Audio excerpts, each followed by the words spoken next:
Today, we're going to look at some small things that you can do to make video meetings more effective, engaging, and stress-free.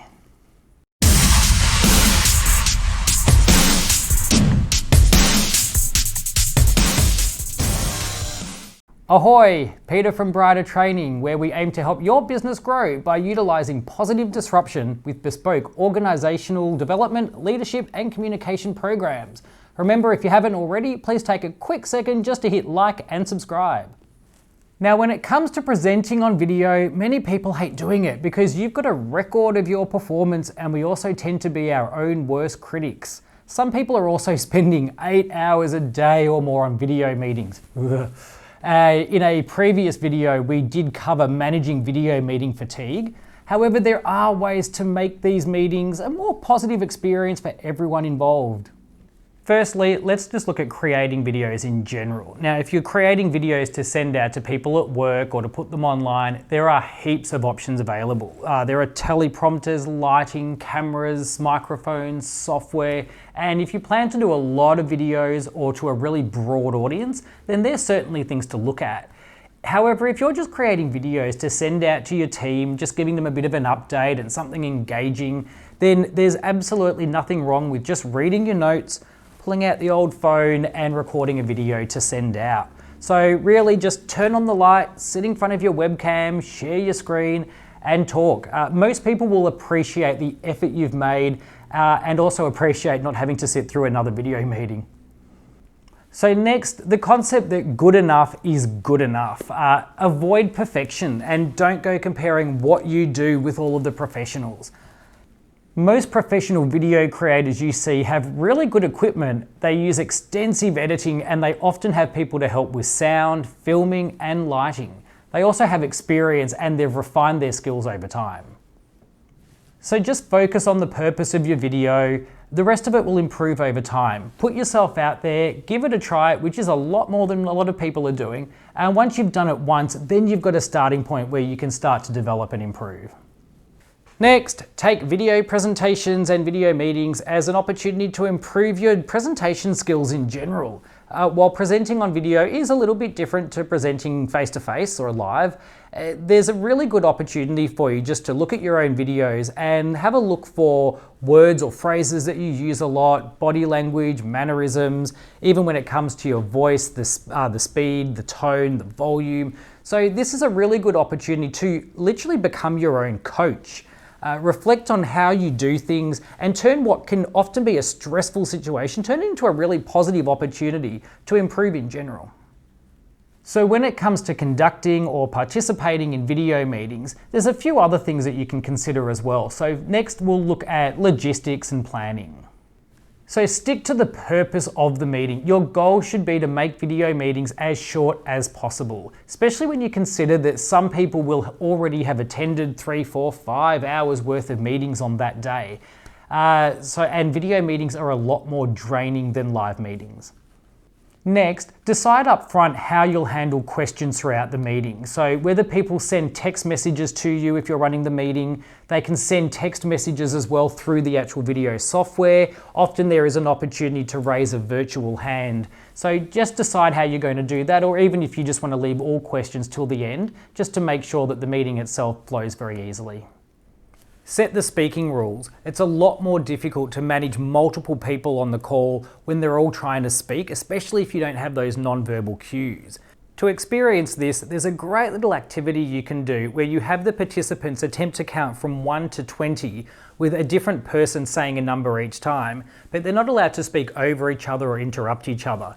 And the reason why it's so good is it really builds a good understanding of problem solving, but gives you a first-hand experience into the challenges of running video meetings, but also the importance of using body language and non-verbal communication to enhance the understanding, even on video.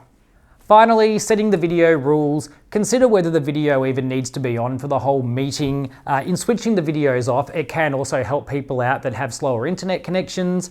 Decide if they should be switched off when people need to step away. Basically, your goal is to just make it as distraction-free for other participants as possible. Next, let's have a look at some of the technical considerations. And the first one is investing in a decent webcam. So look, you can pick them up from $20 for a basic model all the way up to about $3,000 for some really good conference equipment. They do things like facial tracking, autofocus, they've got zoom functionality. All of these things can make a really big difference, but they're not necessary. However, they are things that you can consider. So with webcams, there's a lot of different specifications out there. So one of the main ones you want to look at is resolution. Ideally, you want something 1080p, even 720p will be fine. You can go all the way up to 4K. It's probably not really necessary. Another thing that you can look for is something called FPS, or frames per second. It's literally that, the number of frames that the video takes in 1 second. So the higher the number, the less jaggery and staggered it's going to get, especially if you are moving around a little bit on camera. Next, consider purchasing a separate microphone. While a built-in microphone on your computer or your webcam might be fine, a separate device can actually mean better noise reduction, and it can just make it a lot clearer and easier for other participants in the meeting.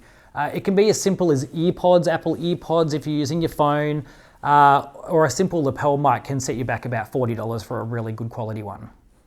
Another thing you might want to consider is headphones. It can really just help to filter out other noise and help you concentrate on the meeting. Just be aware though, for those people that don't follow good video meeting etiquette, that you can get some really loud sounds coming through, and that can be really annoying. Finally, test everything. How does your voice sound? How is the volume? Is it all clear? Is the video working? Can you be clearly seen? Can you move around, and how does it look? So test all of this out before you actually do the meeting. And then there are some general rules for engagement that might help out. Number one, speak slowly. It can be really hard to hear in general, and of course remember that you don't have all the associated body language with video meetings, so you really need to allow people time to process. Next, remember that the video amplifies everything, so no chewing, no eating, and be aware of any personal idiosyncrasies such as sounds or habits that you make that can be distracting for other people. Next one should be common sense, but if you're not speaking, put the line on mute. Enough said. Next are energizers. Now, when required and they have a purpose, they're great. But just because you're having a video meeting does not mean you need to have a dress-up theme or have activities to build engagement. Consider your audience. If you're teaching a group of children, filters, games, listening activities, they're all going to be essential to get that engagement and get them joining in. However, if you're on a professional call, a well-planned meeting with relevant content will always trump exciting, shiny activities and team building energizers.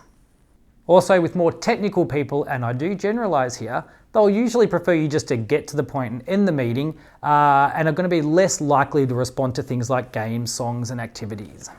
So if you are going to do an energizer, remember the purpose of it is to energize, so tailor it for your audience. I always like things that have a particular purpose, so to get to know your team better if that's necessary, to reflect on the content of the meeting that you've already gone through. There's a whole lot of fun things you can do out there though. A tour of your office or workspace, play Pictionary, go off and make coffee virtually and discuss what your coffee order means about you. I mean, there's lots of little things you can do. They're a bit fun, but at least serve a purpose in helping people get to know each other. Now, the final one is cats, dogs, and children.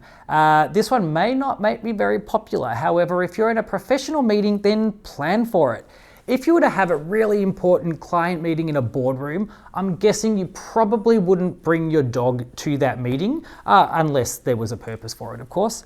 Nobody doubts how adorable they are. However, respect the other people on the call and their time, and do what you can to eliminate external sounds such as barking. Keep the pet introductions for the end of the meeting if anyone does want to stay back and meet them.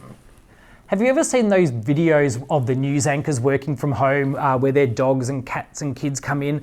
Yes, it's a risk of working from home and it's kind of funny, but it really shouldn't happen. Next, wear pants. You never know when you'll need to stand up, when you'll have a technical malfunction, the camera zooms out. Either way, you're at work. Put some pants on. So there you go. There are some quick pointers that I hope will help you be more confident and comfortable in creating or participating in video meetings.